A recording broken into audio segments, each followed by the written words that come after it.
Hi, guys. Let me look at the comments. All right.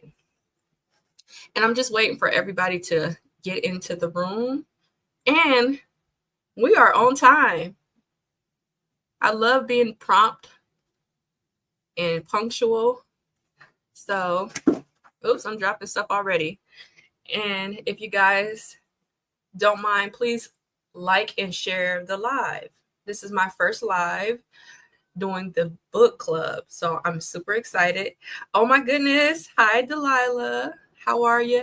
You like my background? Thanks for joining. Hi, everybody. Thank you guys so much for joining. On time. Let me know if you guys can hear me, because I do have my headphones on. And let me know if it's a lot of background noise too, because I have my fan on, because sometimes I tend to overheat. So let me know. And while we're doing that,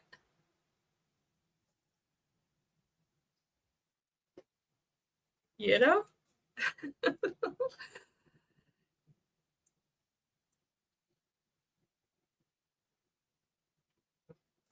hi, everybody. Hello. Thanks for joining. Now, okay, I read / listened to the second chapter, and the second chapter is really long. So do you guys think I should break it up into 2 parts? We can break it up into 2 parts, because again, I can't be on here super late. I can't be on here too long because my baby girl starts school tomorrow. So let's see here. Put a 1 in the chat if you can hear me. Let me know. Okay, you guys. Okay, I think we should break it up, and then I'll DM you, Delilah, on if you want to break it up and then you do a week, or if you want me to do just a full second chapter, and I can break it up to 2 weeks. So I can do it this Sunday, and then I can do it next Sunday, or however you guys want to do it. But this is a long chapter. So I did get Audible again. So I'm going to let them read, parts of the chapter. And then I also took notes on some of the things that I was doing to myself. And this chapter was really sentimental to me, because it was like reading me like a book. All the things that I've been doing wrong, I'm like, dang, I'm really feeling this. So I got my notes. And then if you guys want to come up on the panel, you guys can do that too. You do not have to cam up. I know you guys won't do anything crazy. So you don't have to cam up if you don't want to, but you can talk about the things that you've done, Yep. It says, can you give me the cliff notes of chapter 2? Yeah, I can give you the cliff notes. Also, I'm going to play it too. But this one is pretty much just talking about like self-sabotaging is not really a real thing. So do you have Instagram, Grace? Let me know if you got an Instagram, because I need to follow you.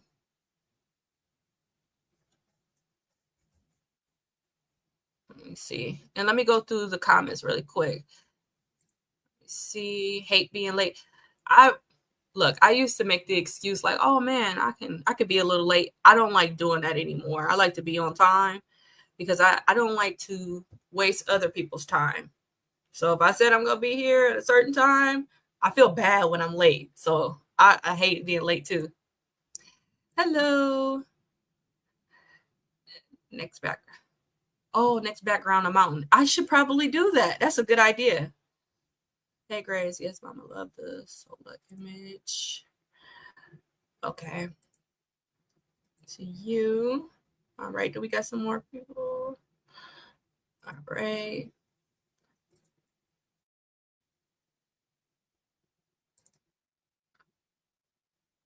Okay. I do not. I dropped all my social media 2 years ago. Okay. All right.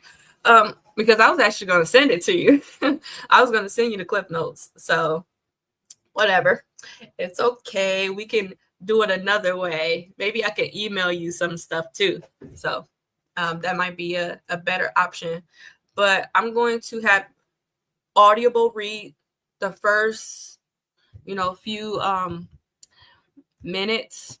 And I was thinking, like, should I break this up into like 10-minute increments? Because this chapter is an hour long. I'll show you guys. On Audible, I think it's an hour. Let me see. Let me make sure. It's an hour and 4 minutes. So I don't want it to read for an hour and 4 minutes. Me, I get bored easily, and I don't want to bore you guys. Is it a link? Yes. Okay. All right. I will do that. And I'm going to use like ChatGPT to give you the cliff notes, if that's okay with you. So, and I already got it on my tablet and everything like that. But I'm just making sure everybody is in here. Okay. And for the people in the bushes, please like the live. And then we're going to get started at the 10-minute mark, if that's okay. 10 minutes gives people a chance to get in. It says mine was 22 minutes long. Really? On chapter 2? Look. Oh, I can't show you. Can you see that? This was an hour and 4 minutes for chapter 2. I don't know why, but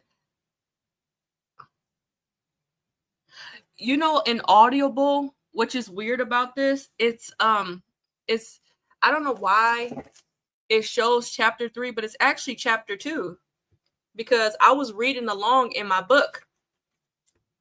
I think the chapters are wrong in Audible because it shows chapter 3 here, but it says chapter 2 when it starts. I don't know why it does that. And then again, I was reading along with my book, like, listening to it because I thought it was weird too.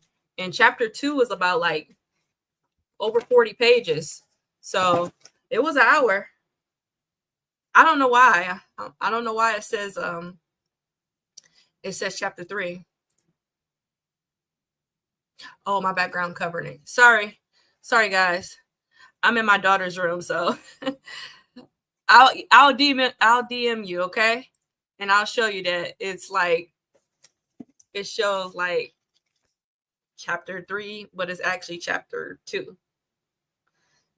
So I'm like, am I skipping ahead? That's what I was thinking. Like, am I skipping ahead? But once I got to the book and I'm reading along, I'm like, no, it's actually chapter 2. So that's it. It could be listed wrong. I know. Yep.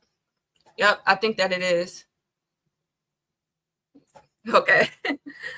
So before we get started, let me know how you guys' Sunday is going.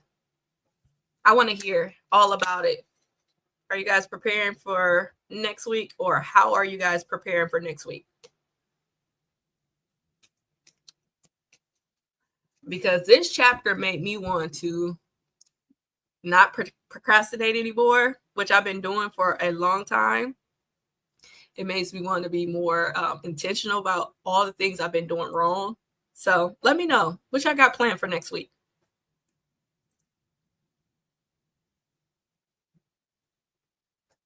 Let me know. And then let me see here. While I'm doing that, I might as well drop the link.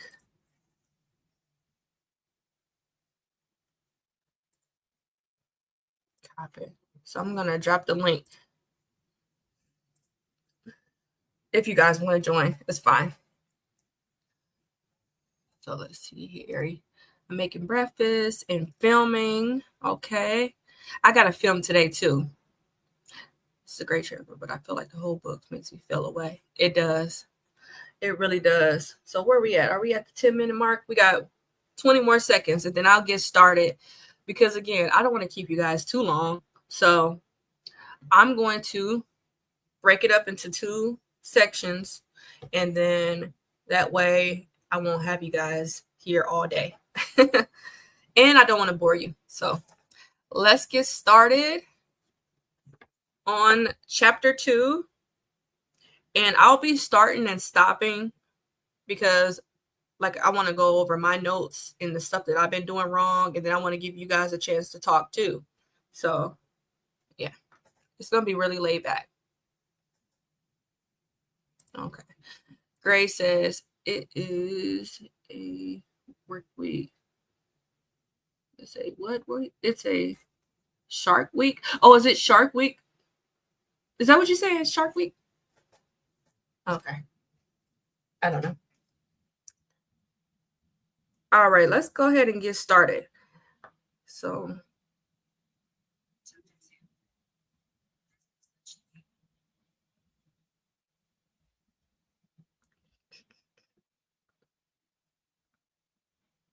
Self-Sabotage. Chapter 2. I got started up. Okay. So we are starting chapter 2, and I'll let you guys hear it. And then again, I'm going to start and stop, okay? There's no such thing as self-sabotage. When you habituate yourself to do things that move your life forward, you call them skills. When they hold your life back, you call them self-sabotage. They are both essentially the same function. Sometimes it happens by accident. Sometimes we just get used to living a certain way and fail to have a vision for how life could be different. Can you guys hear it? Let me know if you can hear it too. Sometimes we make choices because we don't know how to make better ones, or that anything else is even possible. Sometimes we settle for what we're handed because we don't know we can ask for more. Sometimes we run our lives on autopilot for long enough that we begin to think we no longer have a choice. However, most of the time, it's not accidental at all. The habits and behaviors you can't stop engaging in, no matter how destructive or limiting they may be, are intelligently designed by your subconscious to meet an unfulfilled need, displaced emotion, or neglected desire. Overcoming self-sabotage is not about trying to figure out how to override your impulses. It is first determining why those impulses exist in the first place. Self-sabotage is often misunderstood to be a way in which we punish, deride, or intentionally hurt ourselves. On the surface, this seems true enough. Self-sabotage is committing to a healthier diet and finding yourself pulling up to the drive-thru a few hours later. It's identifying a market gap, conceiving an unprecedentedly brilliant business idea, then getting distracted and forgetting to begin working on it. It's having strange and terrifying thoughts and allowing them to paralyze you in the face of important life changes or milestones. It is knowing you have so much to be grateful for and excited about, and yet worrying anyway. We often misattribute these behaviors to a lack of intelligence, willpower, or capability. That is usually not the case. Self-sabotage is not a way we hurt ourselves. It's a way we try to protect ourselves. What is self-sabotage? Self-sabotage is when you have two conflicting desires. One is conscious, one is unconscious. You know how you want to move your life forward, and yet you are still, for some reason, stuck. When you have big, ongoing, insurmountable issues in your life, especially when the solutions seem so simple, so easy, and yet so impossible to stick with, what you have are not big problems, but big attachments.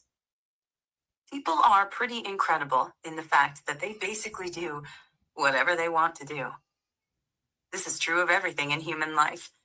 Regardless of the potential consequences, human nature has revealed itself to be incredibly self-serving. People have an almost superhuman way of doing whatever they feel compelled to do, regardless of whom it could hurt, what wars it could spawn, or what future would be put at risk. When you consider this, you begin to realize that if you're keeping something in your life, there has to be a reason you want it there. The only question is why. Some people can't figure out why they can't seem to motivate themselves enough to create a new business to facilitate their goal of becoming significantly wealthier, perhaps not realizing that they have a subconscious belief that to be rich is to be egocentric or disliked. Or perhaps they actually don't want to be super wealthy. Maybe it's a cover up for wanting to feel secure and taken care of. Or their real desire is to be recognized for their art. And as this feels too unlikely to ever happen, they fall back on a secondary dream that doesn't actually motivate them. Some people say that they want to be successful at any cost, and yet don't want to log the hours of work it would take to get there. Perhaps it is because they understand, at some level, that being successful doesn't really make you happy, nor liked. In fact, the opposite tends to be true. Success usually exposes you to jealousy and scrutiny. Successful people are not loved in the way that we imagine they would be. They are usually picked apart because envious people need to humanize them in some way. Perhaps instead of being successful, what many really want is just to be loved. And yet their ambition for success directly threatens that. Some people can't figure out why they keep choosing the wrong relationships. People whose patterns of Okay, so some of the things that stood out to me the most when I heard that, the needing to be liked and loved, I feel like that's like it comes from people pleasing, which I had that issue too. Like I would want people to see me in a certain light. So that's why I kind of dim myself down. So if that's gaining a bunch of weight or if that's like not trying to show up for myself and put into um my appearance and things like that because I don't want all the attention on me, negative or positive. I feel like that's probably stemmed from people pleasing. And you guys can correct me if I'm wrong, but when she mentioned like celebrities and people, feeling the need to humble them, to humanize them, I think that happens just like for regular people too.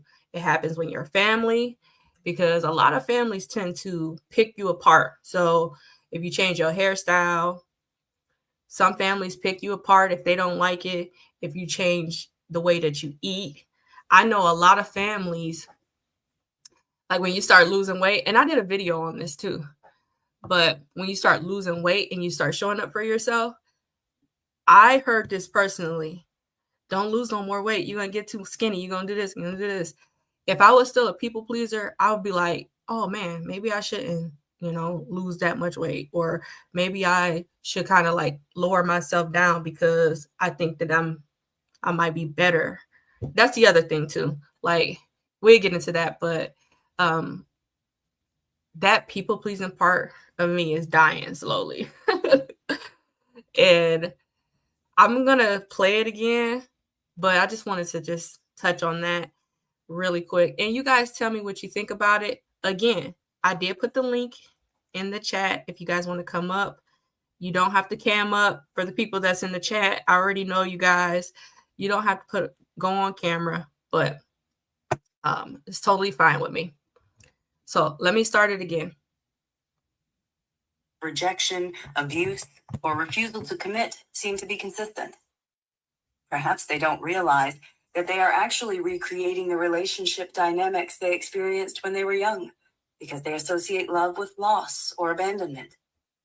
Perhaps they want to recreate family relationships in which they felt helpless, but to live them again as an adult, where they can help the addict, the liar, or the broken person. When it comes to self-sabotaging behaviors, you have to understand that sometimes it's easy to get attached to having problems. Being successful can make you less liked. Finding love can make you more vulnerable. Making yourself less attractive can guard you. Playing small allows you to avoid scrutiny. Procrastinating puts you back in a place of comfort. All the ways in which you are self-sabotaging are actually ways that you are feeding a need you probably do not even realize you have. Overcoming it is not only a matter of learning to understand yourself better, but realizing that your problems are not problems. They are symptoms. You cannot get rid of the coping mechanisms and think you've solved the problem. What does self-sabotage look like? It's impossible to say decisively what self-sabotage does or doesn't look like, because certain habits and behaviors that can be healthy for one person can be unhealthy in another context. With that said, there are definitely some specific behaviors and patterns that are typically indicative of self-sabotage, and they usually relate to being aware that there's a problem in your life, yet feeling the need to perpetuate it regardless. Here are some of the main signs that you're probably in a cycle of self-sabotage. Resistance. Resistance is what happens when we have a new project that we need to work on and simply can't bring ourselves to do it. It's when we get into a great new relationship and then keep bailing on plans.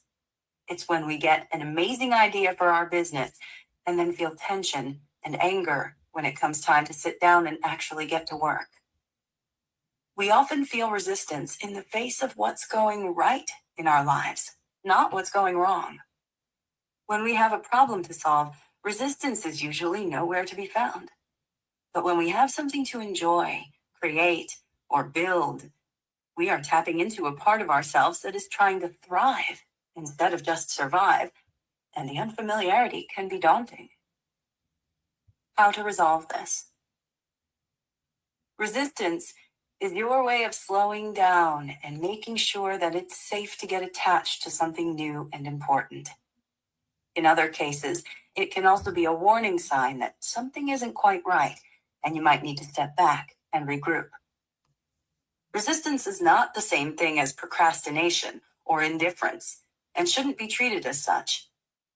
When we are experiencing resistance, there is always a reason, and we have to pay attention. If we try to force ourselves to perform in the face of resistance, it usually intensifies the feeling, as we are strengthening the internal conflict and triggering the fear that's holding us back in the first place. Instead, releasing resistance requires us to refocus. We have to get clear on what we want, as well as when and why we want it. We have to identify unconscious beliefs that are preventing us from showing up, and then we have to step back into the work when we feel inspired. Wanting is the entryway to showing up after resistance. Hitting your upper limit. As discussed before, there is only a certain amount. Okay, let me go and read the comments real quick and we'll jump back into it. That's a fantastic achievement, Cheyenne. Well, Shy marks a shift from seeking external validation and building internal self-worth. Yes, that's so true. Honestly, like when it came to the people pleasing, once I figured out I was doing that, I got mad. Not at the person or the people, but I got mad at myself. Like, how did I let this happen? Like, these things that's happening to me or the way that people are treating me is not because, they don't like me. It's just because of all the things that I allowed. So, and it just became the norm.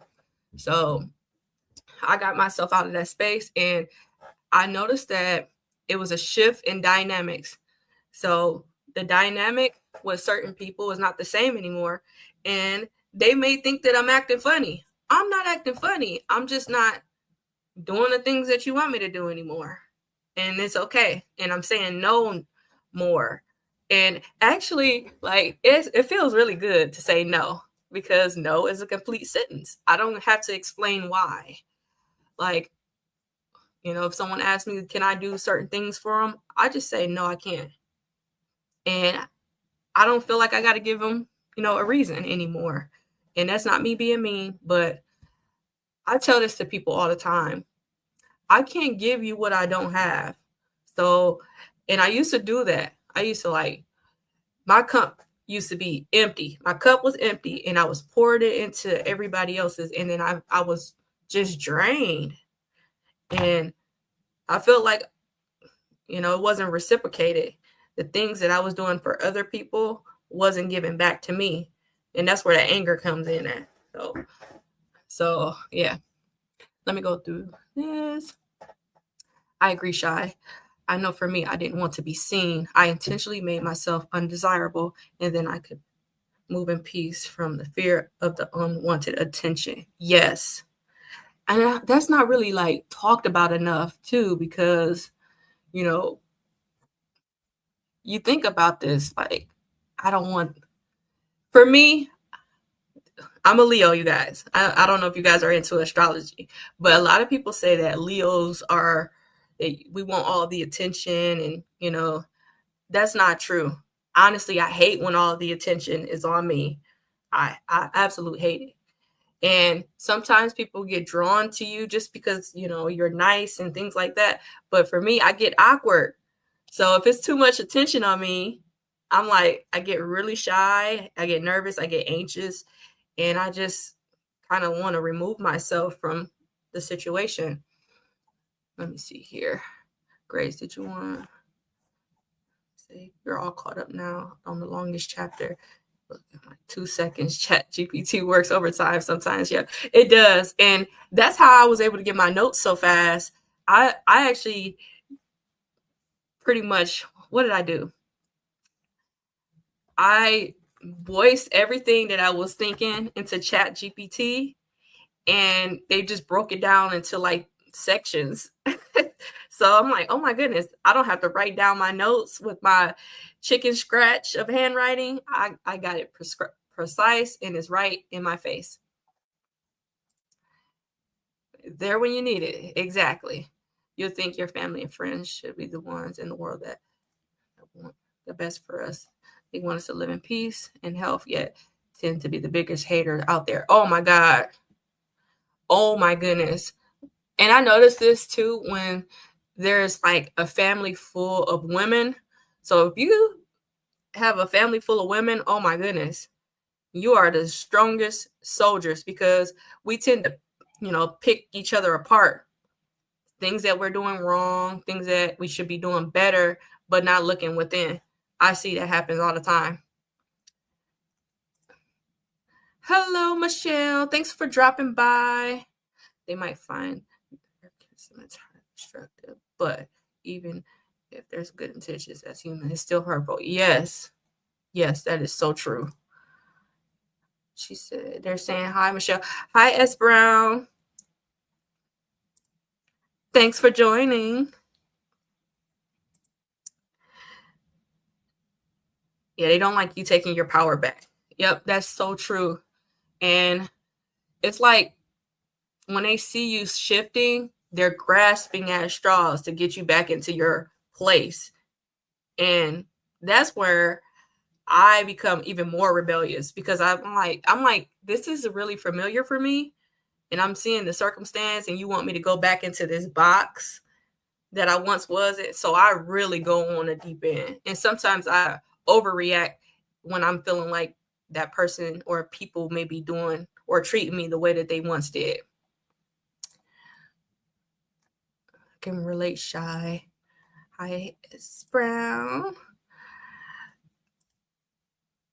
I'm just saying, I hate attention. I understand it. That's so hard. It is. And I really get shy a lot of times.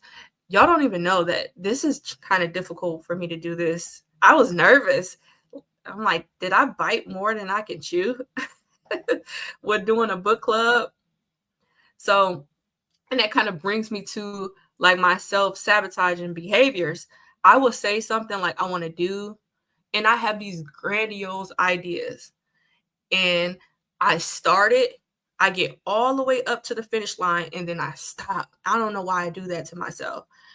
And then I go into this self-loathing, and then I'm like, oh man, maybe it wouldn't have worked anyway. It wouldn't have been the way I wanted it. So I just feel sorry for myself, even though I did all the work to get almost there, and then I just stop. I don't want to be like that anymore. So some of the things that I jotted down that I was doing was I was making myself busy, but not busy on the task that I was supposed to do. So let's just say if I had, this big grand idea where I wanted to do as far as business, I would do all of the research. I would figure out how to get it done. But again, I would get to the finish line and then I would stop. And what I would do in that time frame was I would put other things that I found important, and then I would put the things that I actually needed to do at the bottom of the list. So, and then that's where I start, sabotaging. So, and that is procrastinating. I'll just give you guys an example. So, if you were in my live last Friday, I said that I'm an insurance broker and I'm getting prepared for annual enrollment for Medicare. I was supposed to do flyers in May. I was supposed to meet with certain people so I can, do presentations and things like that in May. Now we're at the end of August and I'm scrambling. And I identified that with this chapter, like, oh, I've been avoiding, procrastinating, and then now I'm making excuses for myself. And the excuse was, oh man, they probably wouldn't even want me anyway. Or, oh, I'm a woman. Or, they don't want to go into that racial aspect. But sometimes you tend to do that. Like, oh man, I can't do this because I'm Black, or, I'm this, I'm that. And I tend to do that to myself. Whereas like a lot of people don't even look at you like that. They actually want you to show up and, have confidence within yourself. Because a lot of times people can see that you're unconfident, and it's not because you're a woman or you're Black or whatever you are. It's because you're unorganized, you're waiting to the last minute, and you don't feel that you deserve it. That's just what I've been getting out of this. So yeah. As I was told, and never push back because I'm the youngest. And I felt it's the right thing to do. But I'm over here saying shove it. Oh, you're the youngest, Delilah? Guess what? I'm the youngest too. And I know they talk about like the oldest child and what they go through. Wait, it says I'm the youngest and felt it was the right thing to do. Okay. But they always talk about the oldest child has so much responsibility and things like that, especially like the oldest sister. But they don't really talk about the youngest and what we deal with. Hey, Sandra. Hi, Sandra. What did I miss? Okay, so we are reading the second chapter of The Mountain Is You. I'm actually having Audible read it, and then we're just stopping and starting. Now, this chapter is very long, so we're going to break it up into 2 sections. So we're not going to read the full chapter because it's an hour long, but I just like to, stop it and, go over the comments and go over my notes. Hello, Kat. Hi, neighbor. Sandra, in the Audible chapter is listed incorrectly. Chapter 2 is the longest one hour, but Audible has it as chapter 3. Yep. Okay. S. Brown says, I feel like we set ourselves up because we're scared to fail. And they talk about that too. Like the fear of the unknown, the fear of failing, but you only fail when you don't try. Hi, Yolanda. Good morning. I'm listening and driving to College Station. I'm driving alone, so no typer helper. Okay. All right. Drive safe. Okay. I'm sorry. I meant the youngest female cousin in my generation. I'm the oldest child and the only sister out of 3 of us. Oh, my goodness. Okay. So you got a whole different struggle as the oldest daughter and the oldest child. And some people in the chat can talk about that too, being the oldest child. Good morning. Okay. Good morning. Hey, Kat. Okay, so we're going to go back in. Again, the link is in the chat if you guys want to come up. Okay. Amount of happiness that most of us will allow ourselves to feel. Gay Hendricks calls this your upper limit. Your upper limit is essentially the amount of good that you're comfortable having in your life. It is your tolerance and threshold for having positive feelings or experiencing positive events. When you begin to surpass your upper limit, you start to unconsciously sabotage what's happening in order to bring yourself back to what's comfortable and familiar. For some people, this manifests physically, often as aches, pains, headaches, or physical tension. For others, it manifests emotionally as resistance, anger, guilt, or fear. It might seem totally counterintuitive, but we are not really wired to be happy. We are wired to be comfortable, and anything that is outside of that realm of comfort feels threatening or scary until we are familiar with it. How to resolve this? Hitting your upper limit is a really great sign. It means that you're approaching and surpassing new levels of your life, and that is, first and foremost, something to congratulate yourself for. The way you resolve an upper limit problem is by slowly acclimating yourself to your new normal. Instead of shocking yourself into big changes, allow yourself to slowly adjust and adapt. By taking it slow, you are allowing yourself to gradually reinstate a new comfort zone around what you want your life to be. Over time, you gradually shift your baseline to a new standard. Uprooting. Uprooting happens when someone finds themselves jumping from relationship to relationship, or changing their business website again and again, when they really need to focus on building clientele or taking care of clients they already have. In uprooting, you are not allowing yourself to blossom. You are only comfortable with the process of sprouting. It might be constantly needing a fresh start, which is often the result of not having healthy ways to deal with stress or struggling with conflict resolution. Uprooting can also be a way of diverting attention from the actual problems in your life, as your attention must go toward reestablishing oneself at a new job or in a new town. Ultimately, uprooting means you are always just beginning your new chapter, but never really finishing it. Despite your efforts to keep moving on, you end up more stuck than ever before. Okay, so this is actually what I was just talking about, like just getting started with a certain task, getting all the way to the finish line, close to the finish line, and then I just stop. And I think that's what it is. Like I hit my upper limit, and I probably could have went to the next level, but once I get to that almost finished phase, I think that's where the ceiling for me. That's where that upper limit comes in. So I don't understand why I do this, but I'm so glad that Delilah suggested this book, because this chapter has really, really hit home for me. And I'm, like I said, I'm only in chapter 2 right now, and I'm already seeing like all the flaws and all the things that I did to myself. So it wasn't anybody else, it was just me. How to resolve this? First, recognize the pattern. One of the primary symptoms of uprooting is not realizing that one is doing it. Therefore, the most important step is to become aware of what's happening. Trace back your steps over the past few years. How many places have you moved or worked? Then figure out what is driving you away from each new thing you find. Next, you need to get clear on what you really want. Sometimes uprooting occurs because we step too quickly toward what we think we want, only to find that we didn't think it through and don't really want that thing very much.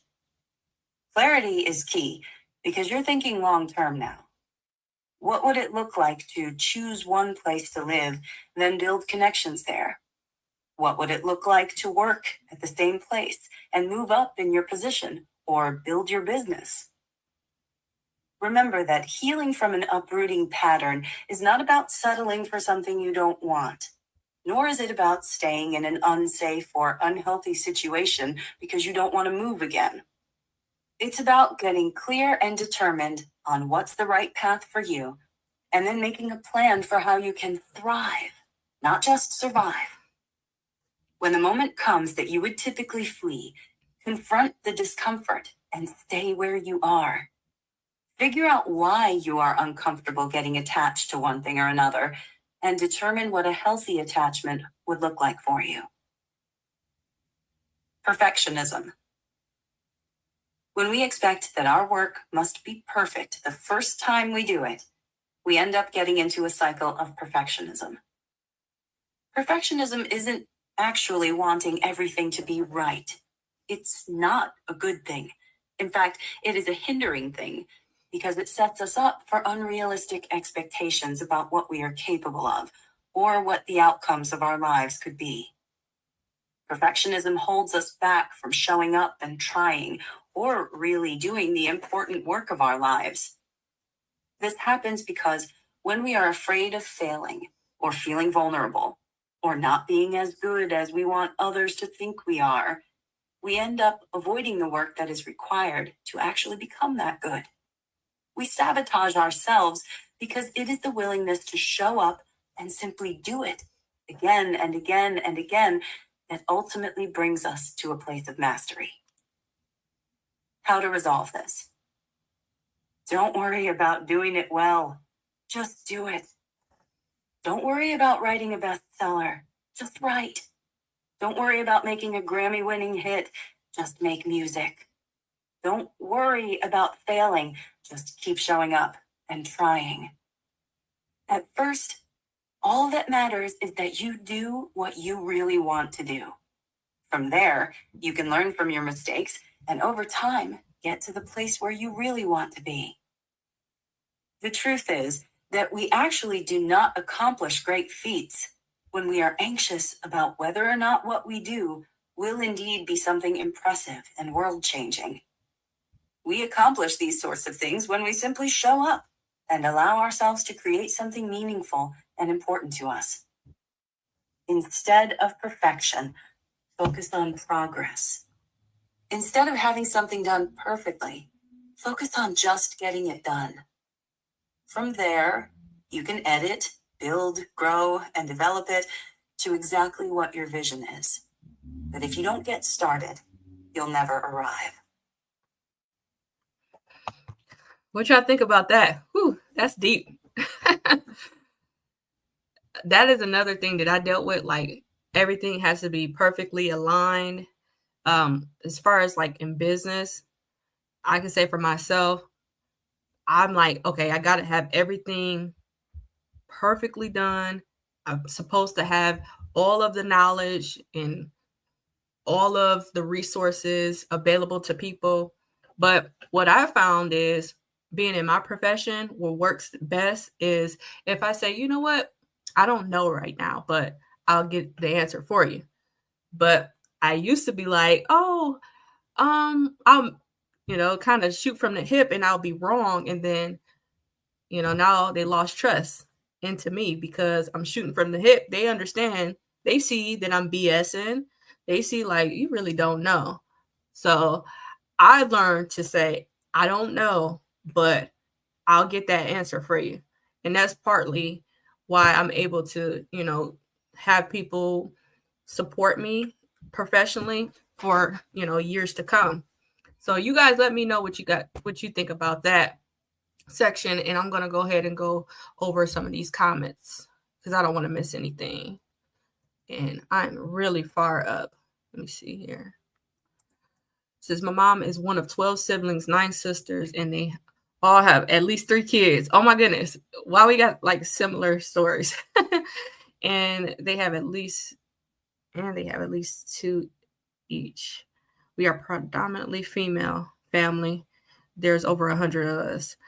I've always been one to do. Oh my goodness, you are right.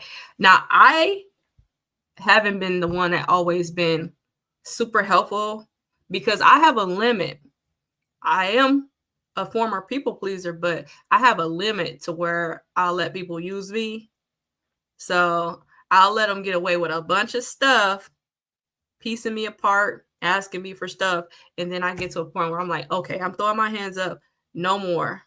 So I'm a people pleaser, former, but I have my limits, if that makes sense. Okay, Sandra said, hello, everyone. As I was told, and never push back because, I already went through that. I'm way up. Okay. I went through that. I must have just skipped that one. Yep, it's very difficult, a very different story for me versus my brothers. My older bro is 19 years older than the baby. So they both have baby sibling energy. Okay. Both physically and emotionally. And then go here. And don't forget the middle child syndrome. Oh man, what's that about?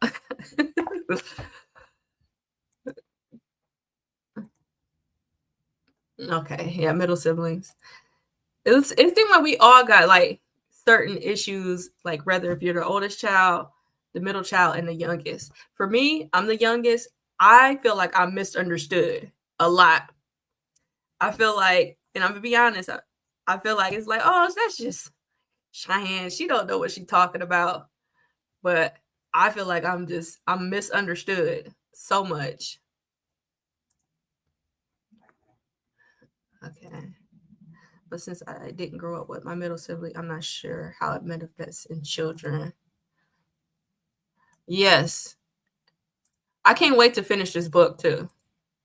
I've been engaged 3 times. I tend to walk away when planning the wedding. Bad habit. Ooh, man.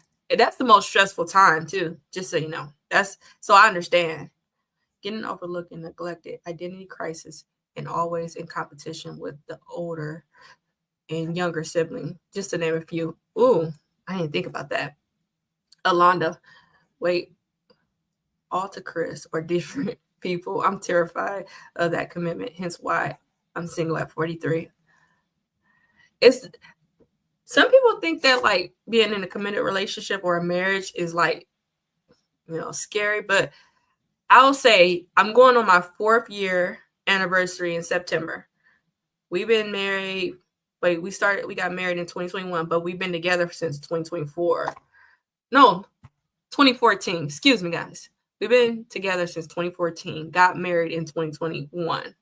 My timelines is all off, but I would say it's not as bad as you may think. It's especially when you got somebody that understands you fully. This is me at the channel. I just show up and do it. It is what it is. Yep. And I did the same thing. When I started my channel in November, I was extremely scared of how people will receive me. I was, I thought I was going to be overly scrutinized and judged. But then I'm like, man, F that. I posted my first video and I'm like, well, I can turn the comments off if they don't like it. I can ignore it if they don't like it. By striving for excellence, we avoid the real work, required growth. That is so true. I love that mindset, Alonda. Okay, let me just go through it. Good for you, Shy. Many of us have a thing where we don't like to know. Okay. Trying to be perfect made me feel safe, in control, but not able to move forward or moving slow. Man, that's heavy. I left and came back. Thanks for coming back.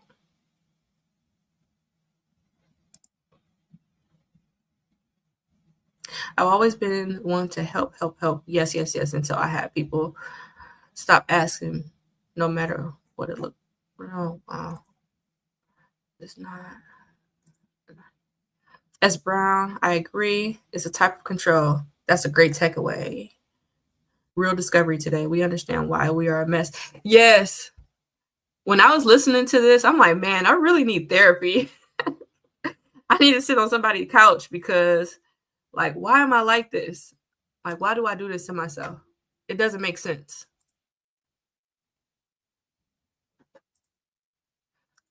I'm in a long-term relationship, almost 9 years, but can't fathom being married. And since I could never have kids. I'm single Pringle. Okay.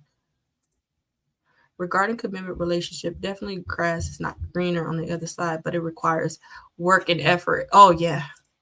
That's a whole nother conversation we can get into at one time too. Let's see. Yes, it would be crazy. Different. Okay. All right. So let me go back in.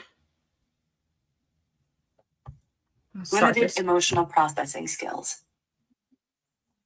In life, there are going to be people, situations, and circumstances that are upsetting, infuriating, saddening, and even enraging. There will likewise be people, situations, and circumstances that are inspiring, hopeful, helpful, and truly offer purpose and meaning in your life. When you are only able to process half of your emotions, you stunt yourself. You start going out of your way to avoid any possible situation that could bring up something frustrating or uncomfortable because you have no tools to be able to handle that feeling. This means that you start avoiding the very risks and actions that would ultimately change your life for the better. In addition, an inability to process your emotions means you get stuck with them. You sit and dwell on your anger and sadness because you don't know how to make them go away. When we can only process half of our emotions, we ultimately only live half of the life we really want to. How to resolve this? Healthy emotional processing looks different for everyone, but generally involves these steps. Get clear on what happened. Validate your own feelings. Determine a course correction. First, you need to understand why you're upset, or the reason why something is bothering you so much. Without clarity on this, you'll continue to waste your time mulling over the details without really understanding what's hurting you so much. Next, you have to validate how you feel. Recognize that you are not alone. Anyone in your situation would probably feel similarly, and does. And that what you feel is absolutely okay. In doing this, you can allow yourself a physical release, such as crying, shaking, journaling about what you feel, or talking to a trusted friend. Once you are clear on what's wrong and have allowed yourself to fully express the extent of your emotions, you can determine how you will change your behavior or thought process so that you get an outcome that you really want in the future. Justification. Your life is ultimately measured by your outcomes, not your intentions. It is not about what you wanted to do or would have done but didn't have the time. It's not about why you thought you couldn't. It's just whether or not you eventually did. When you're in a pattern of self-sabotaging behavior, you're often treating those excuses the same way you would treat measurable outcomes. You're using them to make yourself feel momentarily satisfied, using them as a replacement for the accomplishment itself. When we have a goal, dream, or plan, there is no measure of intent. It is only whether you did it or did not. Any other reason you offer for not showing up and doing the work is simply you stating that you prioritize that reason over your ultimate ambition, which means that it will always take precedence in your life. You may also be using excuses to help navigate away from uncomfortable feelings that are ultimately necessary for your growth. How you resolve this? Start measuring your outcomes and focusing on at least doing one productive thing each day. It's no longer about how many days you really wanted to go to the gym. It's about how many days you did. It's no longer about wanting to show up for your friends. It's whether or not you did. It's no longer about the great ideas you had about how to change your business. It's about whether or not you did. Stop accepting your own excuses.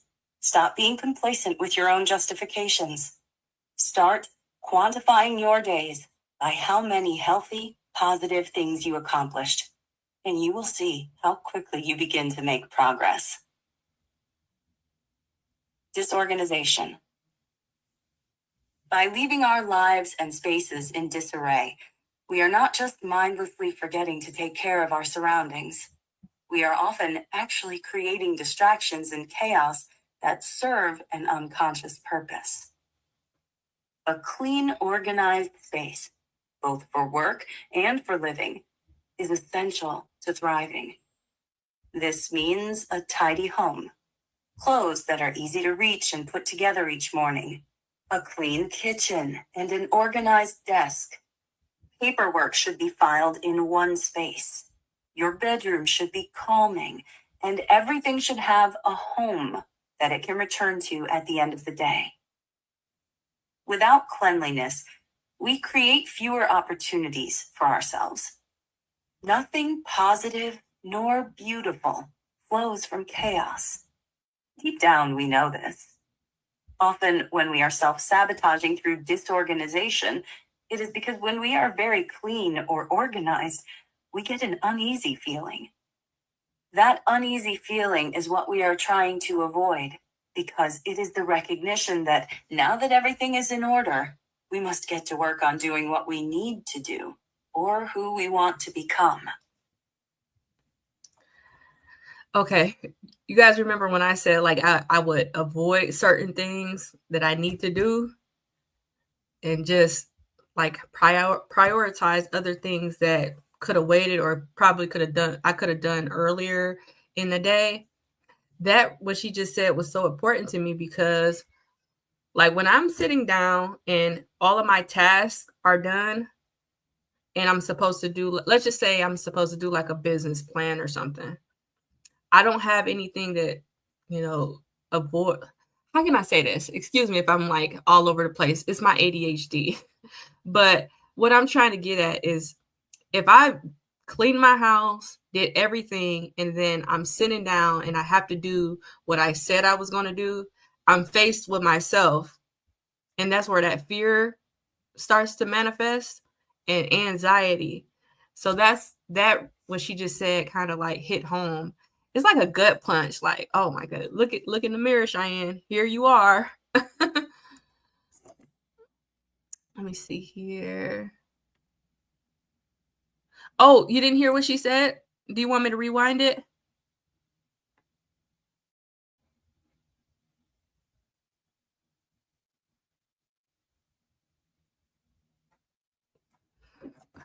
I'll rewind it, Grace. 1 second. Let me see if I can go back just a little bit. Hi, guys. Behavior. You're often treating those excuses the same way you would treat measurable outcomes. You're using them to make yourself feel momentarily satisfied, using them as a replacement for the accomplishment itself. When we have a goal, dream, or plan, there is no measure of intent. It is only whether you did it or did not. Any other reason you offer for not showing up and doing the work is simply you stating that you prioritize that reason over your ultimate ambition, which means that it will always take precedence in your life. You may also be using excuses to help navigate away from uncomfortable feelings that are ultimately necessary for your growth. How you resolve this? Start measuring your outcomes and focusing on at least doing one productive thing each day. It's no longer about how many days you really wanted to go to the gym. Oh, It's about how many days you did. I probably went back too far. It's no longer about wanting to show up for your friends. It's whether or not you did. It's no longer about the great ideas you had about how to change your business. It's about whether or not you did. Stop accepting your own excuses. Stop being complacent with your own justifications. Start quantifying your days by how many healthy, positive things you accomplished, and you will see how quickly you begin to make progress. Disorganization. By leaving our lives and spaces in disarray, we are not just mindlessly forgetting to take care of our surroundings. We are often actually creating distractions and chaos that serve an unconscious purpose. A clean, organized space, both for work and for living, is essential to thriving. This means a tidy home, clothes that are easy to reach and put together each morning, a clean kitchen, and an organized desk. Paperwork should be filed in one space. Your bedroom should be calming, and everything should have a home that it can return to at the end of the day. Without cleanliness, we create fewer opportunities for ourselves. Nothing positive nor beautiful flows from chaos. Deep down, we know this. Often, when we are self-sabotaging through disorganization, it is because when we are very clean or organized, we get an uneasy feeling. That uneasy feeling is what we are trying to avoid, because it is the recognition that now that everything is in order, we must get to work on doing what we need to do or who we want to become. When we leave our spaces messy, we are always a few tasks or priorities away from stepping out and showing up. How to resolve this? Like anything, you need to start slow and adjust yourself over time. To declutter and reorganize, start with one room, and if that is too much, try one corner, drawer, or closet. Work on that, and only that, and then implement a routine that maintains the organization. From there, start arranging your space so that it works for you, not against you. Put something soothing on your bedside table, like a diffuser, or create an organized family calendar in the kitchen so appointments and schedules are visible to others. If you have trouble with the mail being disorganized, create a spot for it to go when it comes in each day. If you have trouble with laundry being disorganized, create a system for it and decide on a day or two that you do the wash and do it in bulk. It doesn't matter what specific things you do to organize your space. All that matters is that you do it. You must slowly let yourself get used to working at a clean desk, and eventually it will become second nature. You'll begin to realize that you also feel so much less stressed and much more in control of your life. It is very hard to show up as the person you want to be when you are surrounded by an environment that makes you feel like a person you aren't. Attachment to what you don't really want. Sometimes, your dreams for your life are adopted from other people's preferences. In other cases, you determine what you want, and then you outgrow your old ambitions. Sometimes we fight endlessly to try to force ourselves to want something that we did not really want, and it always leaves us empty because it isn't a genuine desire. This is different than lacking motivation or experiencing resistance. Our inability to perform is not based in fear or lack of skill. It is based in an inherent knowing that this is not what we want for our lives, and perhaps we're feeling lost or unable to change our path. When you find yourself struggling with something, you have to ask yourself, do I actually want to do this? Do you want the job, or do you just like how the title sounds? Are you in love with the person, or do you like the idea of the relationship? Are you still holding an outdated idea of what your greatest success will be? And if so, what would it look like to let that go? At the end of the day, self-sabotage sometimes functions to show us that we aren't quite on the right path yet, and that we need to reevaluate to determine what would feel best for our lives, even if that means we disappoint some people, or even our younger selves. We do not have to live the rest of our lives trying to achieve some measure of success we thought was ideal when we were too young to understand who we even were. Our only responsibility is to make decisions for the person we have become. How to resolve this? Be willing to accept that maybe your success story doesn't look the way that you once thought it might. Maybe the kind of success you're really hungry for is to feel at peace each day, or making your life about travel instead of work. Maybe it's about having thriving friendships or a happy relationship. Maybe the business you got into 10 years ago isn't the business you want to be in forever. Maybe the work you thought you'd love isn't coming as naturally to you as you'd hoped. When we let go of what isn't right for us, we create space to discover what is. However, doing so requires the tremendous courage to put our pride aside and see things for what they really are. Judd, Tell me what y'all think about that. And what is your interpretation of what she's saying? And I'll go over the comments. It used to be super neat and everything was super organized, but suddenly one day I wasn't. I was giving myself 10 minutes a day for myself, just 10 to start. Yep, that's great, Alonda. 10 minutes is a great idea. Yes. Okay. Okay, Alonda. All right. What if we have trouble with all of these things? I would say just maybe prioritize maybe one thing at a time and then maybe work on it and then move on to the next thing, because if we kind of like compile everything together, then you become overwhelmed. So one thing at a time, if that makes sense.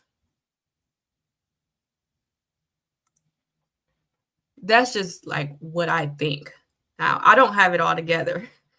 I'm still working on myself too. And I think the main thing that I had an issue with is asking for help. And I don't want to be looked at as weak. I want to be looked at as super mom and like I have it all together when I don't. So this is what I've been doing, you guys. So she mentioned laundry and it kind of piqued my interest. I used to like do all the laundry and fold it. And then I just had a burnout. Like, I can't fold all this laundry. Like, it's 4 people in his house. So just imagine, and it's kids' clothes. So it's so much stuff. So I just asked my husband, like, look, I need help with this. I know I said I was going to do it and I'll be in charge of the laundry and everything like that. And this is just a small thing. I know I said I was going to do it, but I can't do it because what I would do was I would dump all the laundry out of the basket on a bed. And then I have a mountain of laundry that I'm looking at. And I just stop doing it. I just get overwhelmed. And I'm like, well, I'll just put it off and do it another day. And the next thing you know, it's just still there. So me personally, I'm asking for help. I can't do it all. And now I'm learning that it's nothing wrong with asking for help, especially from your partner. And that's just a small thing. So, and if that manifests in different ways, like, in other situations, for me, I'm going to start asking for help from other people outside my household too. Or all of those. I think this hits well for us on YouTube, on the YouTube streets, being brave, working on these channels. Oh my goodness, it's so true. Because it's like, for me, I say this all the time. You guys hold me accountable and you don't even know it. Like, just getting my content out there on a weekly basis and hearing people say like, oh my God, I'm so glad that I watched this video because I'm going through the same thing. That's my accountability. I know it probably sounds weird, but it makes me want to continue to put out things of what I'm going through and being honest and truthful just on this GOP journey and all the other things that I talk about on my channel too. Like, it just makes me feel good. Yes, I do the same thing. Asking for help is hard for me too. It's extremely hard. And I think not because a person may say no, but I think it's like, I don't want to be looked at as I'm weak. And you're not weak when you ask for help.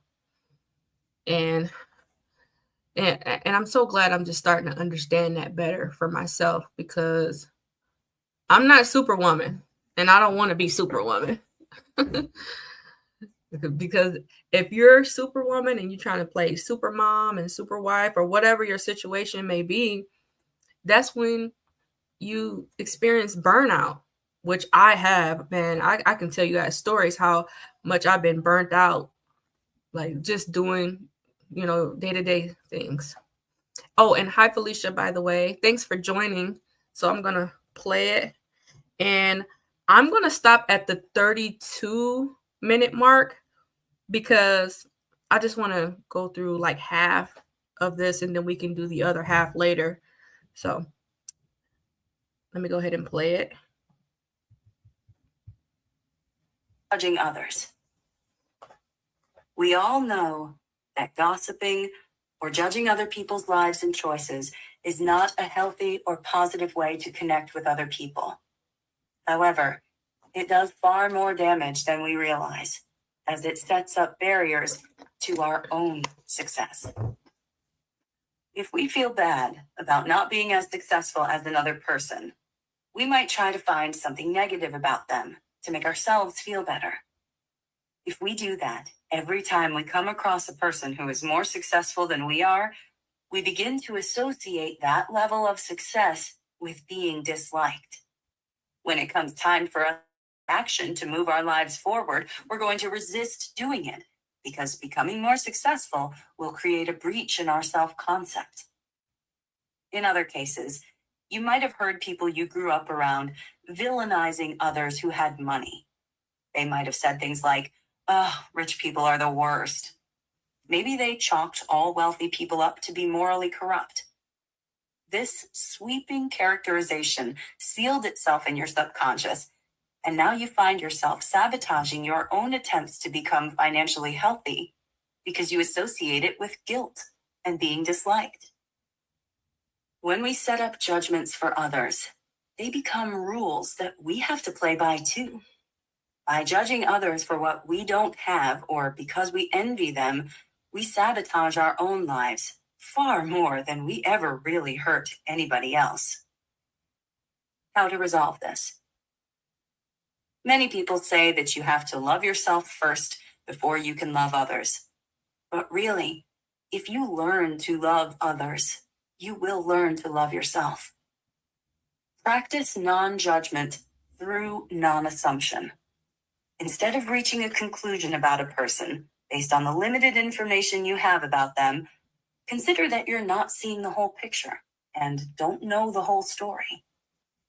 When you are more compassionate about other people's lives, you become more compassionate about your own.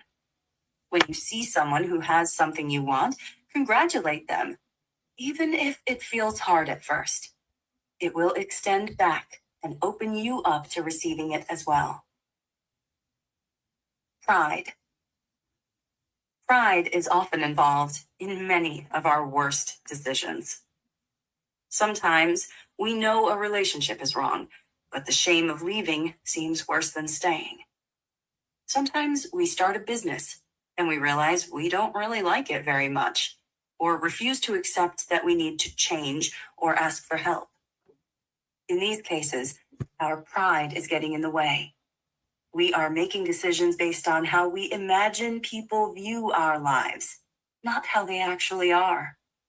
This is not only inaccurate, but it is also very unhealthy. How to resolve this? To overcome our attachment to pride, we have to start to see ourselves more wholly and honestly. Instead of thinking that we need to prove to everyone around us how perfect and flawless we are, we can imagine ourselves more realistically as people who, despite our weaknesses, are trying our best. In the end, it looks far worse to hold on to what's wrong because you care about what others think than it is to let go because that's what's right for you. People will respect you far more if you can acknowledge that you are an imperfect person, like everyone else, learning, adapting, and trying your best. In reaching this Oh, somebody said the volume is too low. Okay. I'm going to put it closer to the speakers and let me know if you guys can hear better, okay? Mindset, you also open yourself up to learning. By not assuming you know everything or that you need to seem perfect, you can admit when you're wrong, ask for assistance, and lean on others sometimes. Basically, you open yourself back up to growth, and your life is better for it over the long term. Guilt of succeeding. In a world of so much pain, horror, and misfortune, who are we to have happy, abundant lives? That's the thought process that so many people go through when it comes to success. One of the biggest mental barriers people face is the guilt that comes with finally having enough or more than one needs.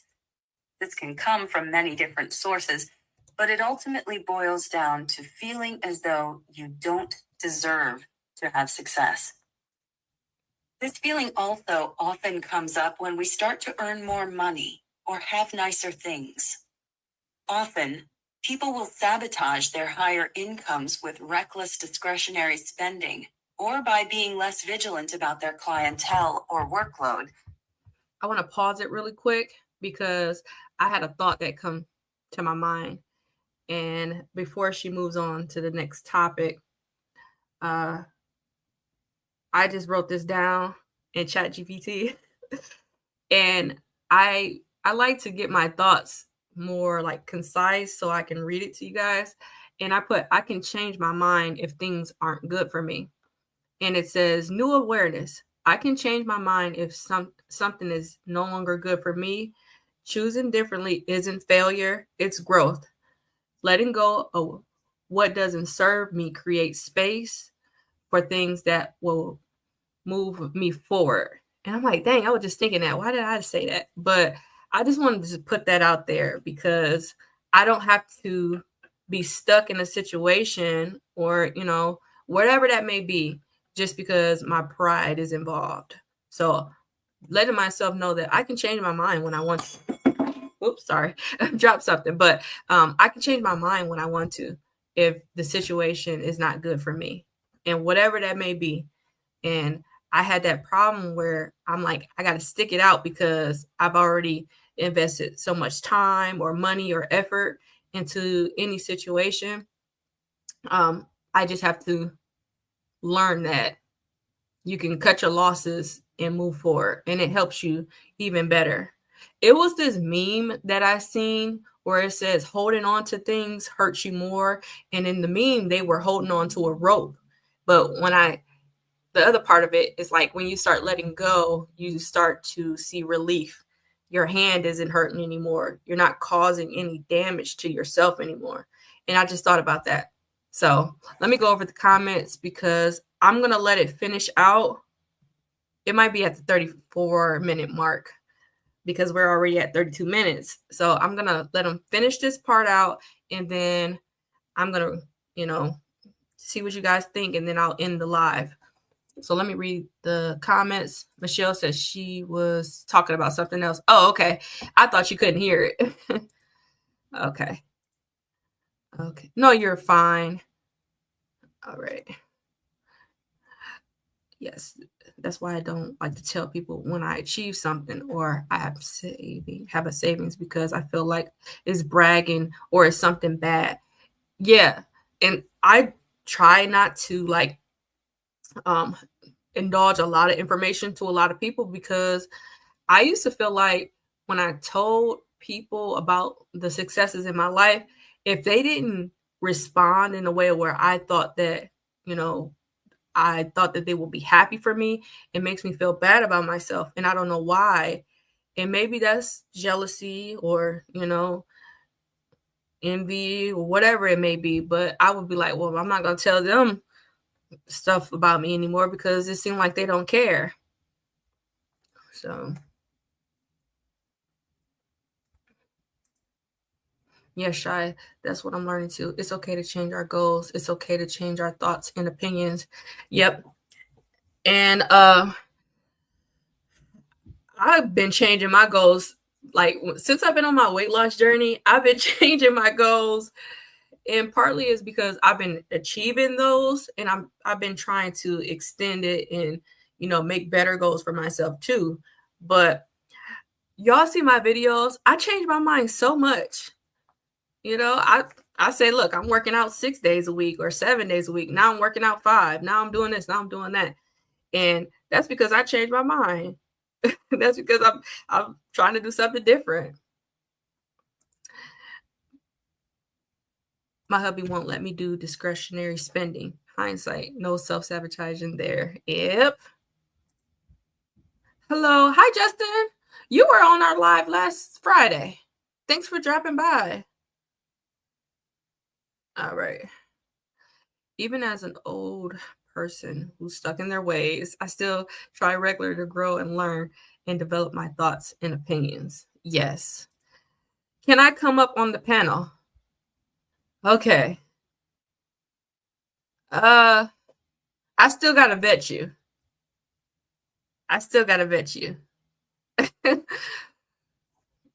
Hold on. Yes, Delilah, I feel like I be bragging too. Yeah. And that's another thing that I might be jumping ahead, but one of the things that it said in this chapter was, it's okay to, am I saying this right? It's okay to, be happy for yourself when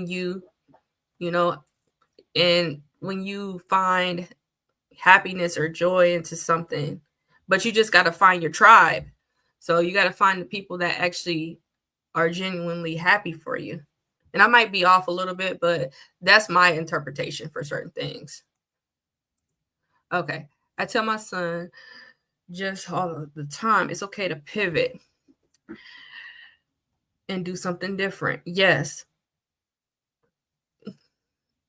And the other part of it that I think probably why we have our pride that's involved a lot of time is because we don't want to let other people down. So like if I said, oh, I'm going to do this, I'm going to do that, but if I change my mind, in the back of my mind, I will say like, dang, I feel like I'm letting them down because I said I wanted to do this, but I'm actually not doing it. So I think that's something that we suffer from. Yes. When I tell you, I feel like others do not like to hear about me. Yes. Man, I suffer from this, but not from everybody in my life. I have been blessed to have somebody in my life who I grew up with, and she is genuinely happy for me. It's my big sister. Like, my big sister is my best friend. Like, she understands my mess, and I can say that other people that's close to me don't understand me in that way. But it's good to at least have one person that you can go to and tell them your successes and your failures, and they still pick you up regardless of where you are. So that's my big sister.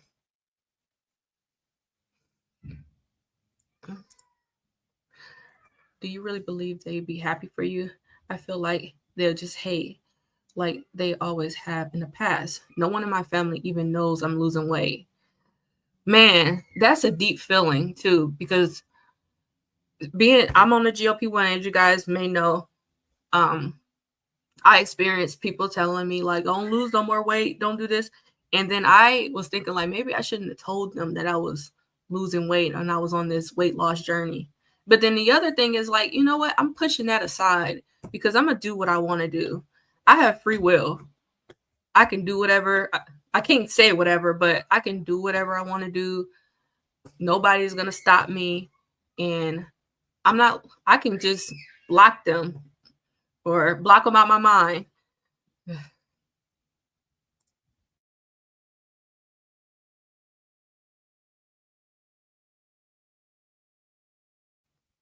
Oh,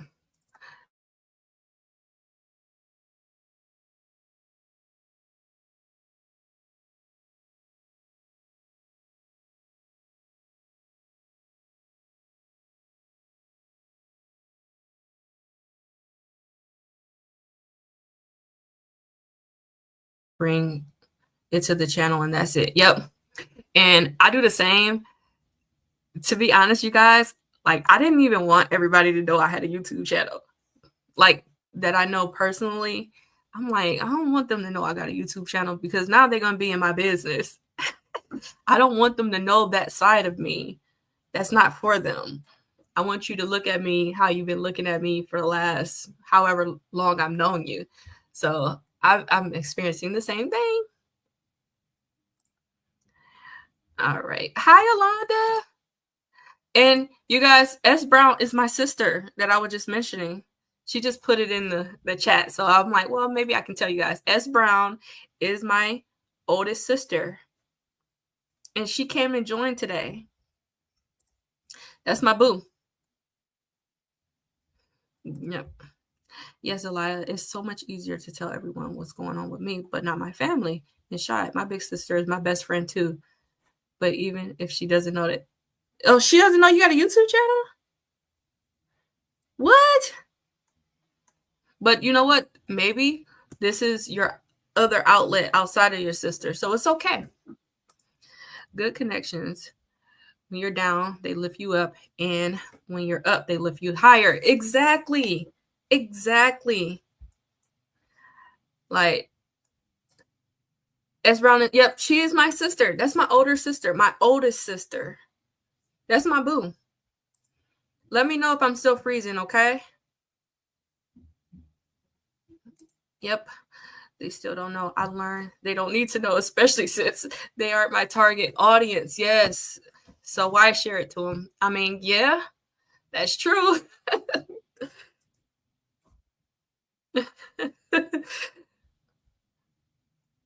Yes. Many of my personal people don't know. Yeah. And me, I have to start, keeping some things to myself because when I started my Zepbound journey, I was telling everybody, like, because I'm like, it's nothing to be embarrassed about. But that's where the negative comments start to come in, like, oh, what if you get a leaky gut? What if you get this? What if you get that? And then I'm like, man, maybe I should have just kept that to myself. Have you guys ever felt like that? Like when you told somebody something and you instantly regret, like, why did I tell you this? Like, Cat. Oh, such a good sis. Yes. Hey, shy sister. They say hey.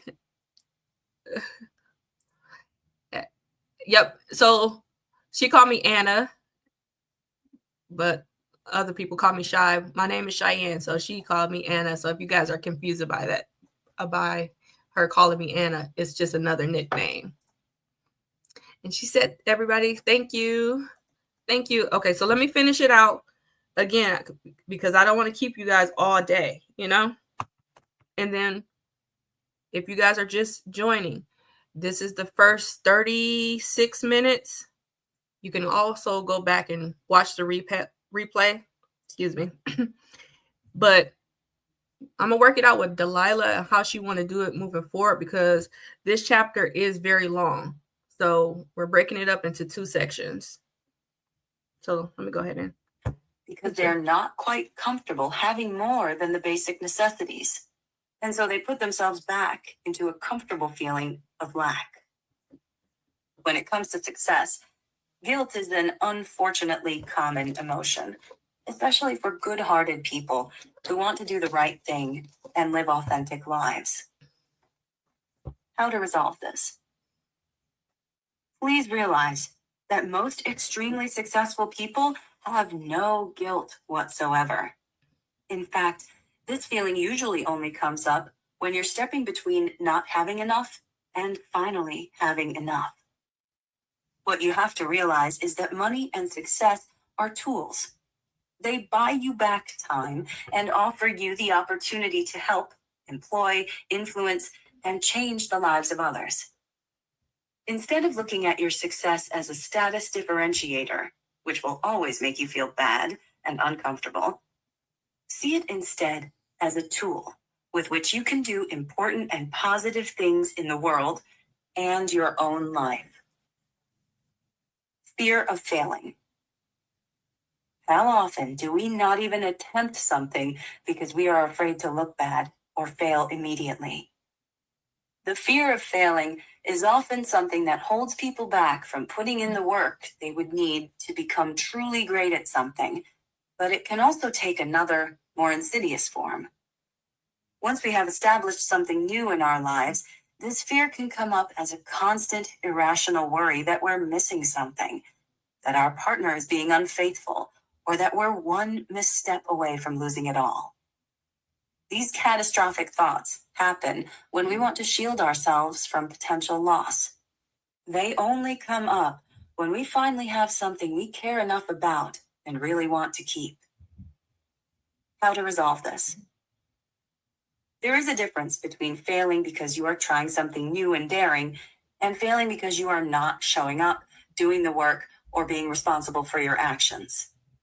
These are two very different experiences and should be separated in your mind. As scary as it might be to not be great at something initially, or perhaps even experience a loss, it is even worse to fail by virtue of never trying and always playing small. Failure is inevitable, but you have to make sure it's happening for the right reasons. When we fail out of negligence, we take a step back. When we fail because we are attempting new feats, we take one step closer to what will work. Downplaying. When we downplay our successes in life, we are either trying to make ourselves seem less impressive so others do not feel threatened and therefore like us more, or we are trying to avoid the sense that we have made it because we are afraid of peaking. Though so many of us long for the moment when we feel as though we have finally arrived and achieved the measures of success we so deeply desire, we often receive them only to then feel as though they aren't that great, impressive, or that they don't make us feel as good as we thought they would. This happens because of downplaying. The idea of having made it makes us afraid that we are reaching the pinnacle and therefore will fall off of it. If we acknowledge that we have arrived, what goals remain? It is a feeling akin to death, so we instead find another measure to work toward. Likewise, when we are around other people, we do not stand firmly in our pride because we are taught it is a bad thing, and when done in an unhealthy way, it is. What we are sensing is the feeling of being better than others because we have achieved something. This makes us uncomfortable because we know it's both untrue and unkind. How to resolve this? We can all acknowledge and appreciate other people's diverse accomplishments and talents while still being happy about our own. Instead of shrugging off a compliment, we can respond by saying, "Thank you. I worked very hard and I'm happy to be here." If the fear is that we are peaking too soon, we have to reform our idea of progress. We do not get better only to get worse again. We do not achieve one thing only to lose it and return to what we were before. That instinct is a self-sabotaging behavior, one that wants to keep us within our old comfort zone. Instead, we can acknowledge that when one part of our life improves, it radiates out to everything else. When we achieve one thing, we are better equipped for the future. Life tends to gradually get better as we keep working on it. It only gets worse if we accomplish something, then shut down because we are afraid of our own power. Unhealthy habits. Whew. Okay. I kind of went over. I said I was going to stop at the 36-minute mark, but I'm at 46 seconds, I think. Yep. Okay, 46 seconds. So I'm going to save that. But man, what you guys think about what was just said? There's so many different emotions that I'm feeling right now. And I also just, I get mad at myself. And what I'm not going to do anymore, I'm not about to make myself feel small anymore. I'm not going to lower myself for people because it makes them comfortable. So I'm still going to talk about my weight loss journey. And I'm still going to talk about like me being on Zepbound to other people because, I feel like with me talking about it to people and not being, what's the word for it? Not being ashamed, it opens up other people's mind to see, like, oh, I see this person's progress. I see where they were last year and I see where they are now. And it's a 180. So that's something that I'm not doing anymore. I'm about to like lift my own self-confidence up. I'm not playing little dog anymore. I'm playing big dog. Okay. And I hope you guys will do the same because people are just trash. And a lot of the times it's not because it's, it's more so them, how they feel about themselves. So that's why you get the negative comments and, them saying that they don't want you to change. I think Delilah, you did a live yesterday. Absolutely loved it. And I think it was over my 600-pound life. And that guy, he was an enabler, but he said something like, oh, don't lose too much weight. You're going to change. And those are the people that I do not want around me. That man sabotaged that woman from going to her appointments, from eating healthy. He didn't hold her accountable. He actually just, wanted her to go into an early death. And I think, well, how old was that lady? Maybe 30 or 40? And she had 4 children and she wasn't even mobile. So I'm trying to avoid those people wholeheartedly that don't want to see me grow. They got to go.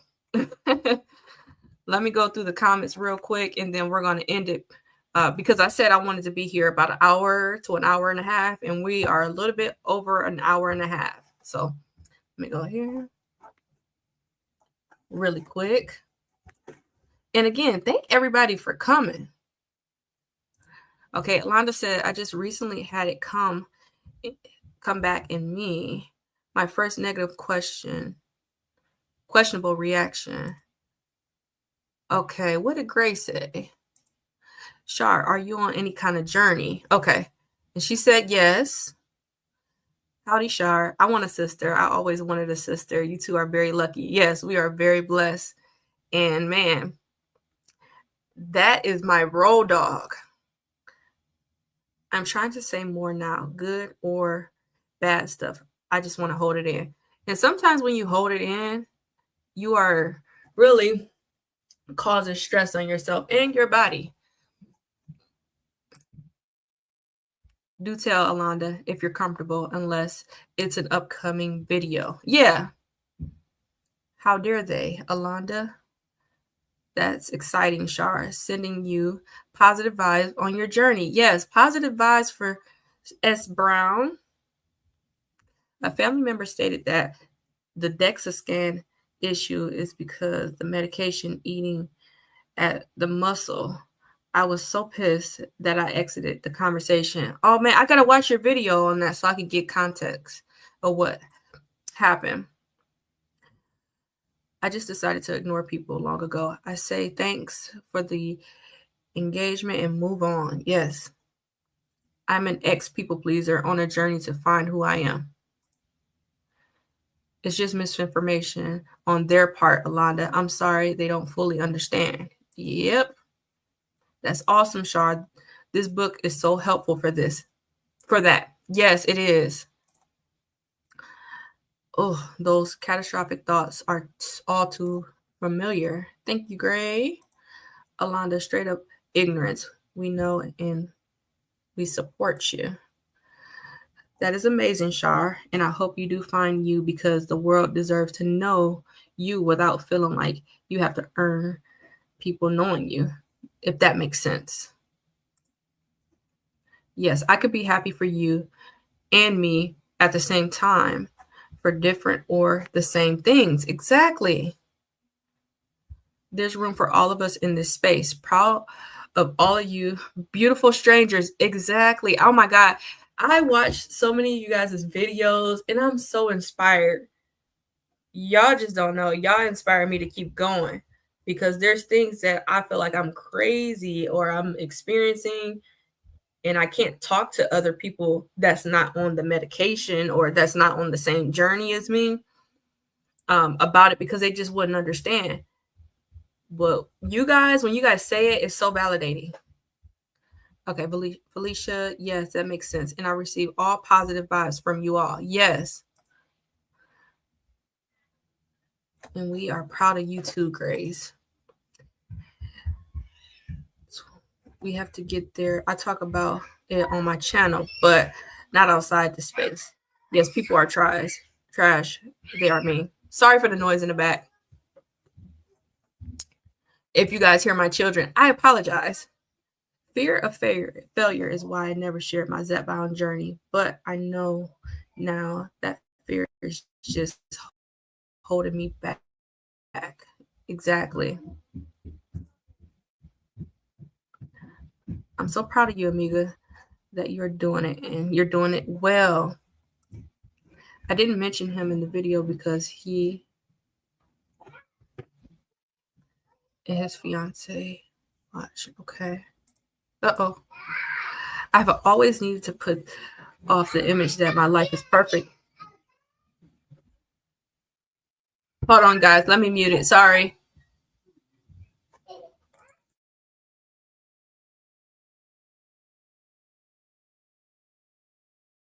Sorry. I've always needed to put off the image that my life is perfect and put together. I can't show any weakness. It's so odd because the cracks in others is what make me bond with them. Wow. Would you say that's like, maybe trauma bonding?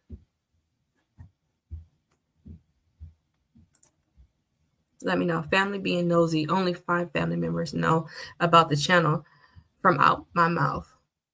Same here. Well, you know what? I take that back. There may be more people that know I have a YouTube channel because I put it on my Facebook. So they probably know. Well, Alana, he's still ignorant to the truth of this medication. Yes, he's oh my goodness. Is he a flat earther? Let us know. Thank you, Amiga and Alanda. I would literally fist fight someone for you who's talking mess about you. Oh, Sandra, I'm so sorry. That must have been so hard to deal with long term. Oh, you are an amazing person and I adore you. Oh my God, you guys are so sweet. And I think that's what we need. We need to form our own community. So, like, I think most of us are like on the other side of the country. I know I'm in Ohio. I think Alonda is in Texas, and so is Delilah. Like, we got to form our own, tribe. Sandra, in the world that often at a place vulnerable, being weak, we fear that showing our flaws, struggles, or imperfections will lead to judgment, ridicule, and rejection. That is true. Mm-hmm. Thank you. I'm typing because all right. Okay. Oh yeah. They got the best ice. Okay, I'm just going through it. Uh-oh. Wait, there's uh-oh. Maybe I shouldn't have said that. Oops. Okay, so I did put a little notes in here on my chat GPT. Okay, so let's see. I'll leave you guys with some questions. Okay. So this does talk about like self-worth. Like, if we believe deep down that we're undeserving, how can we climb our mountain? And that's something that we can think about until next week. Because I know that I have that issue with myself. Like, I feel like I don't deserve the best because of, I don't know why. I can't really articulate it in words why I feel that way in certain instances. But let's come back next week. And Delilah, do you want me to finish this out next Sunday? And then maybe you want to do chapter 3, or Alonda, do you want to do chapter 3 on your channel, and then we all can just go to your channel? I know you guys are busy, but I just didn't want to not ask you guys what you think or how you guys want to do it. So let me know, how do you guys want to do this? But I can finish out the second chapter next week, because I think I only got, how much time do we have left on here? Only got like 27 minutes for next week, and I'll be a lot more prepared too. So let me know. I'll wait it out and see what you guys say in the chat. And if you guys got some more questions or comments, put them in the chat before we leave out.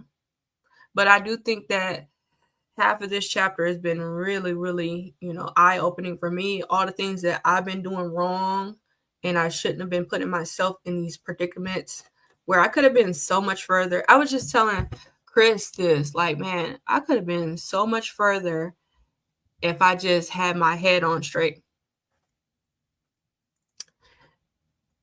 Okay, so look, let's do this. Next Sunday, I'll finish out chapter 2, and then Alonda says she will touch base. But Delilah, I know you do your lives on Saturdays, right? So maybe we can finish, you can do chapter 3. I don't want to control everything. That's what I'm trying to say. So I just want it to be open. So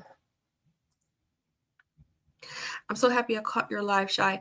Thank you, guys. Look, I was nervous.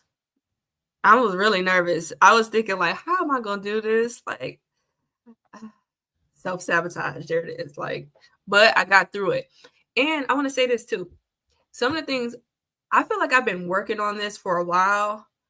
And one of the things I've done is like push through. So if it's something that's uncomfortable for me, I just push through. I'm not perfect. In no sense of the word, I'm not perfect, but I just keep showing up. And that's been helping me. Sandra, Grace, Felicia, Kat, and whoever else.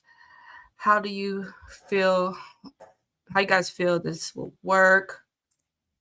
I do a live Saturday, but okay, let's see. I do a live Saturday, but if they're okay with it, I'm fine with whatever they want to do. Okay.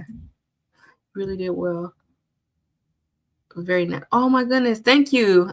I'm glad you said that, because that anxiety was starting to manifest. Thank you so much. You think so? I thought you did really good. Okay. So look, next Sunday, I'll finish chapter 2, and how about Delilah start chapter 3? I think chapter 3 is, how long is chapter 3?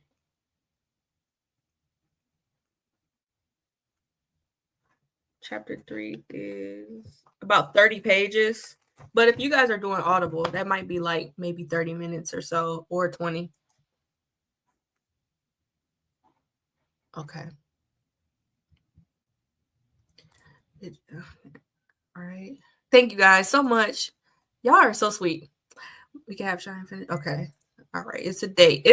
Okay. So I'll get everything set. I'll get my StreamYard link set and sent out to you guys. And then I'll also post it on my channel on the post. So we can do that.